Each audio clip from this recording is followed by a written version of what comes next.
Hey, it's Bill Russell. I'm here in my yellow hat. I wore it at Vive and Hims to signify our partnership with Alex's Lemonade Stand Foundation and the search for cures and to combat childhood cancer. I'm just blown away by the generosity of our community. With the help of our partners, SureTest, Rackspace, CTG, and some of you giving individually, we were able to raise close to $40,000 at those two events. It is just exceptional. And I would like to thank all of you who have joined us in this cause. If you would like to be a part of it as well, go ahead and hit our page, thisweekhealth.com. You can go to the top blue banner that is on our homepage and click on that to give today. Thank you again for being a part of this effort and this cause. Today in Health IT, we're going to talk about onboarding a new staff member and how critical and how important that is.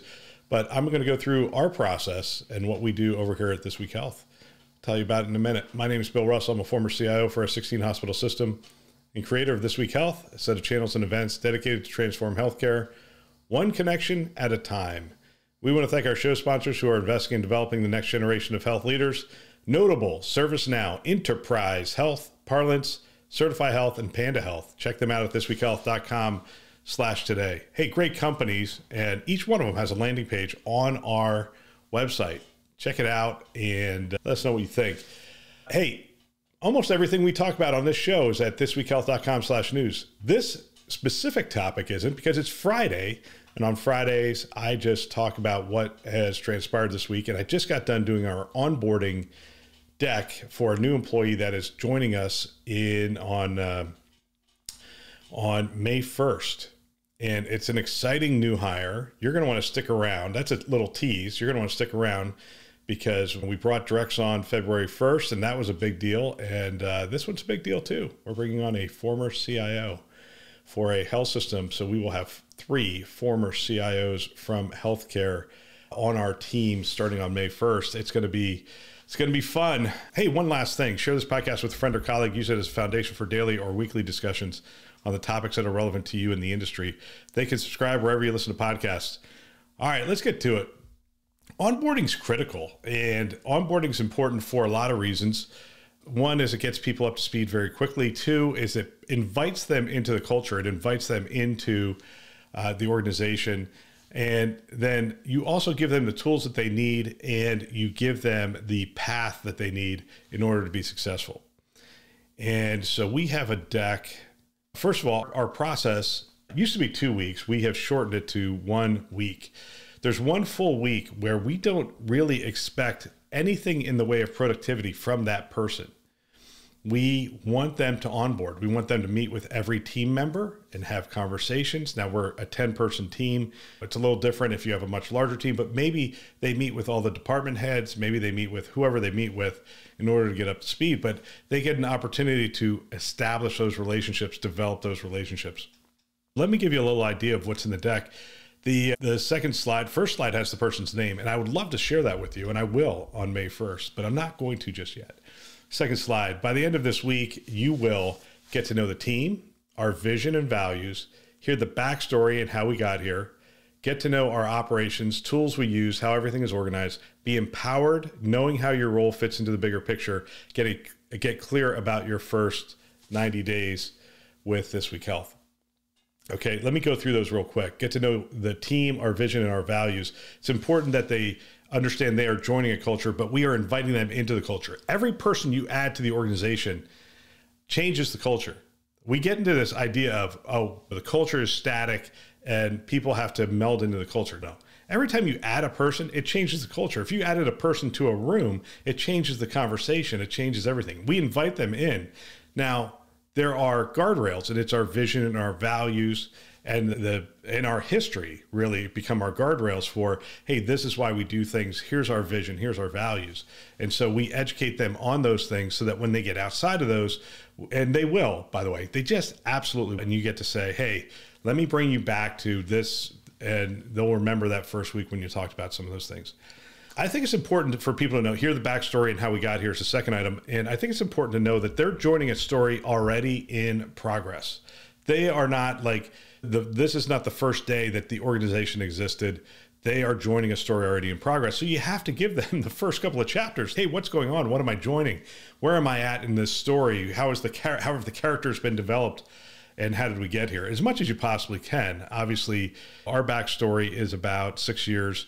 When I was at St. Joe's, our backstory was like 100 years, 125 years. But we did do that. We had a significant conversation about the Sisters of St. Joseph coming to the United States, mission for healthcare, actually healthcare or education, but they came during a flu season and they were asked to build hospitals. They went out into the community and they asked, what do you need? And they said hospitals. And they said, all right, we will build hospitals instead of schools.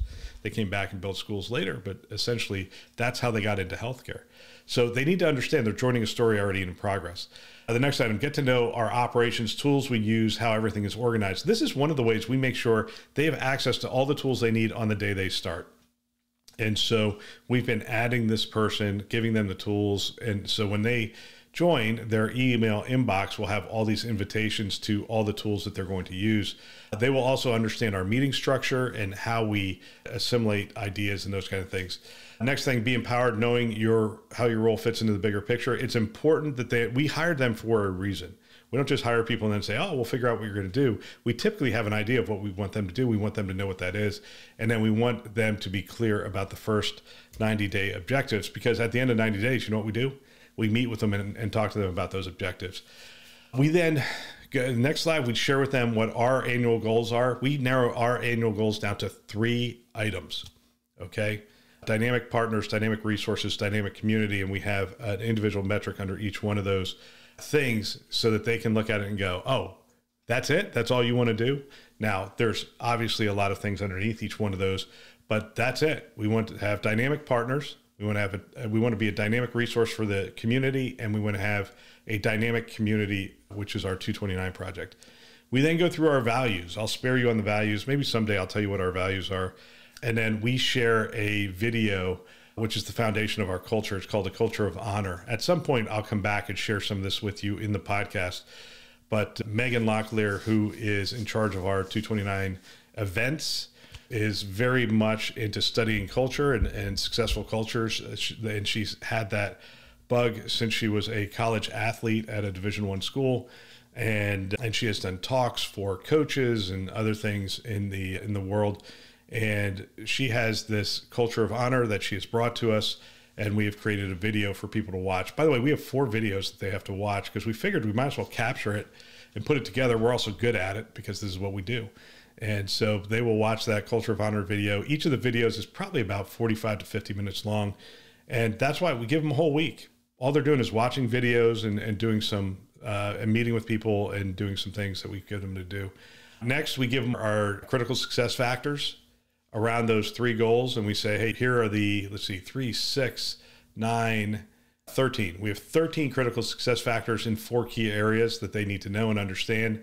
Then we tell them about our quarterly priorities, how we establish them and how they are measured. So everybody in the organization has a set of clear objectives and clear metrics that they are measured by. And this person, when they get added, they actually get a box on here where they have to put their objectives because they're going to be over a specific thing, and what the metrics are that they're going to be doing. And we update that on a quarterly basis. We then share some of the things, like we have a slide with all of our team members, critical team members that they're going to have to relate to and talk to and get to know. We then tell them, hey, here is your key priorities for the first 90 days. It's very simple. And we tell them, we put them in order. It's most important that you get number 1 done. If you only work on number 1 and get that done, for us, that's going to be a success. But this person specifically, because they're fairly high powered, has 4 items that they're going to be working on.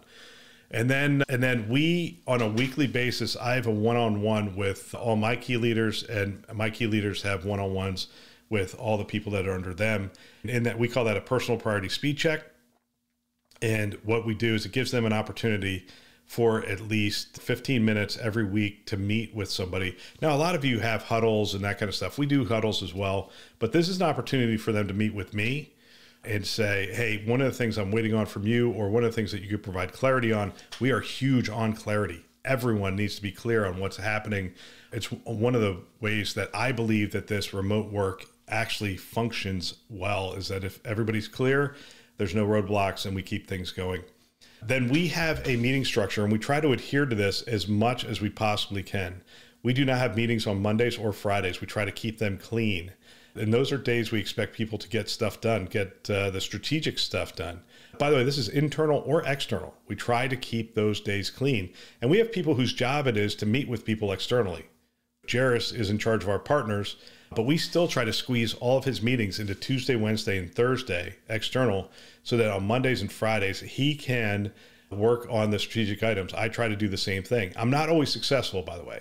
I will cheat from time to time. I just today threw a meeting on Monday that we were unable to fit in this week. And I just threw a meeting on Friday as well. It's so easy to fall back into it, but try to protect it. And my admin knows to try to protect it as well. But then we share with them our meeting structure. So we have a leadership meeting once a week. That's an hour. We have a staff meeting, all staff meeting, 30 minutes every week where we get on board with each other. And then we have stand-up meetings throughout the week. Now, I do not attend the stand-up meetings. It really is their opportunity to meet without me and to talk about me if they need to. We then have a few things that help them to acclimate. One of the things we found is people come in and they have all these great ideas and they just start throwing them out. And I had to be the one to say, no, we're not going to do that. No, we're not going to do that. What we decided to do was get in front of that. And there's a criteria that's in my head that helps them to understand what is good and what is bad from an idea standpoint. I want them to bring forward ideas, but I don't want to become the department of no either. So we talk to them about when they go, hey, I have this idea for a new event or a new podcast or a new thing. We talk about it. We have a value diagram that they can literally look at the value diagram and put a point in that value diagram and then say, oh, I see why this is not going to work. It doesn't add enough value to the healthcare leader, or it doesn't add enough value to the partner, or it doesn't add enough value to us as a company.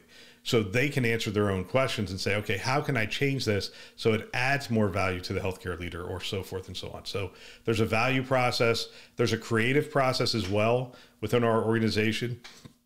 And what we found is people were coming in, they were going into our meetings and spouting off all sorts of really cool things that we should do. And by the way, this is all across the board. Everybody would come in and go, I have this idea. The weekly meeting is not the best place to do that. The best place to do that is with a creative team or a governance group and that kind of stuff. Now, for us, our creative process is essentially have a one-on-one with Bill. And that's how it is today. Now, it will change over time, but that's how it is today. So they sit down with me and go, I have this idea. We go through it, and I will either encourage them and say, hey, that's close. Let's try to do this. And then let's bring this to the leadership team. Or I will say, here's why that doesn't really fit what we do. It might be great for Becker's, might be great for Health System CIO, might be great for someone else, but that's not necessarily in line with who we are to the industry and those kind of things. And so it becomes an education process and hopefully encourages them to come back with more ideas, better ideas as we move along. I'm going to keep going. I know I'm over. And then we share with them our profit model, like how we make money. That may or may not be important to you, but maybe it is. This is how we measure IT or how we measure our organization. We share with them some key processes. Then we have key links to documents, right? So we have our leadership and operations deck it's the same deck every week that we go through and we just keep updating it. We have our staff meeting deck. We have our critical success factors. This is our dashboard for the entire company, and it's in one Google Sheet. And then we have the personal priority speed check so they can be prepared for their one-on-one. And then there's a bunch of master files and that kind of stuff, but it's 4, 8, 9. We try to simplify whenever we can. If things can come together, we do that. So there's 9 files that people should know about so that they can reference at any given time, and they don't have to send emails off to somebody and go, hey, when is that show scheduled? There's a show schedule. Click on that link. You can see everything you need to see. Or where are we at with that metric? We have one file for all those metrics. And then we have the tools that we use, and we just list them out. These are the top 10. These are the 10 tools that we use as an organization. And you've gotten access to all of these tools. Just ensure that you have access to all of them. If you need training on any of them, they'll let us know. And it's also, this is a primer for how we communicate as a company. We use things like, we use email, but we use Slack as well. And we have a communications framework for when it's appropriate to use email, when it's appropriate to use Slack, when it's appropriate to use text, when it's appropriate to make a phone call. We decided to formalize that because it was driving me nuts. It's primarily when you're a 10-person company and people aren't picking up a phone at a certain point, you just say, okay, here's our process. Let's make sure we follow it. And then we introduced the 4 videos so that they are ready to go with those 4 videos. And then we talked to them about a handful of other things that are relevant to their specific job. And again, then we give them, hey, this is what this week's going to look like. Here's what you're going to be doing. And I've talked to you about the Fresh Eyes Project before. We have everybody, when they come into the organization, give us the greatest value they can, which is a set of fresh eyes on all of our stuff. And they'll look at our production process. They'll look at our website. They'll listen to some of our podcasts, and they'll say, hey, why don't you, or have you considered, or hey, there's a spelling error on your website, so forth and so on. And we have gotten hundreds and hundreds of changes and ideas as a result of the hiring process. So that is our onboarding. I think it's critical to spend time. If you are the leader, I think it's critical to spend that time. A lot of you might just hand this over to HR and, oh, they did the company onboarding and use it as a throwaway. Don't use it as a throwaway. Even if HR does their thing, I think there should be an IT organization onboarding. We had it at St. Joe's when I was CIO. I thought it was critical, and it gets people up to speed quicker, gives them a better chance of being successful. Keep in mind that the best hiring manager is 50-50. 50% chance they're going to do a good hire, 50% chance they're going to hire the wrong person. You want to increase those odds as much as possible, and a good onboarding process does help that process. All right. Hey, that's all for today. If you have questions about it, shoot me a note. You know how to find me. Don't forget, share this podcast with a friend or colleague. Use it as a foundation to keep the conversation going and to mentor. We want to thank our channel sponsors who are investing in our mission to develop the next generation of health leaders. Notable: ServiceNow, Enterprise Health, Parlance, Certify Health, and Panda Health. Check them out at thisweekhealth.com/today. Thanks for listening. That's all for now.